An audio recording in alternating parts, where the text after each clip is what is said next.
हमारे सदग्रंथ कहते हैं यत्र नार्यस्ते पूज्यन्ते रमन्ते तत्र देवताः। जिस घर में नारी का सम्मान होता है संसार के सारे देवी देवता उसके घर में निवास करते हैं। सुभाषितानी में हम लोग स्कूल में पढ़े हैं, यत्र नार्यस्ते पूज्यन्ते रमन्ते तत्र देवताः।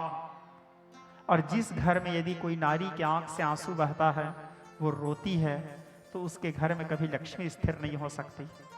उसके घर में अकाल मृत्यु होते हैं, दुर्भिक्ष होते हैं, नाना प्रकार के आदि व्याधि होते हैं। नारी का सदैव सम्मान करना चाहिए, क्योंकि नारी वो भूमिका निभाती है। श्रोता समाज, आप लोग कभी चिंतन करना, जब समय आता है तो हमारे माँ बन करके जब हम बूढ़ा हो जाते हैं, खाट में जब हम मलमूत्र त्याग करते रहते हैं, बिस्तर में पचते रहते हैं, तो एक माँ बन करके माँ की भूमिका निभाते हुए हमारे मलमूत्र तक को साफ करती है एक नारी। जब कोई बच्चे को जन्म देती है तो माँ के रत्नों में क्या होता है? खून ही तो होता है। लेकिन एक वात्सल्य के कारण, एक स्नेह के कारण, एक प्रेम के कारण, एक माता के रत्नों से स्वतः खून के जगह दूध बन करके वह खून दूध के रूप में परिणित होकर के निकलने लगता है, और एक छोटे से नन्हे से पौधे उस बच्चे के पोषण करके उसको विशाल वृक्ष के रूप में खड़ा करता है। ये सामर्थ्य केवल मात्र इस संसार में नारी में है।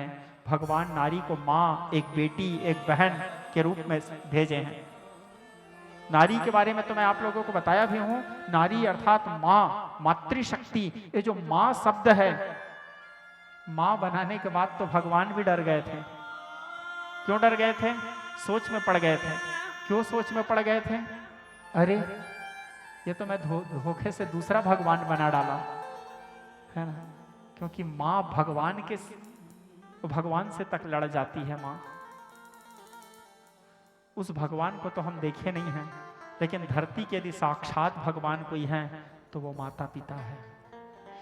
माता का स्थान उस परमात्मा से सर्वोच्च स्थान माना गया है।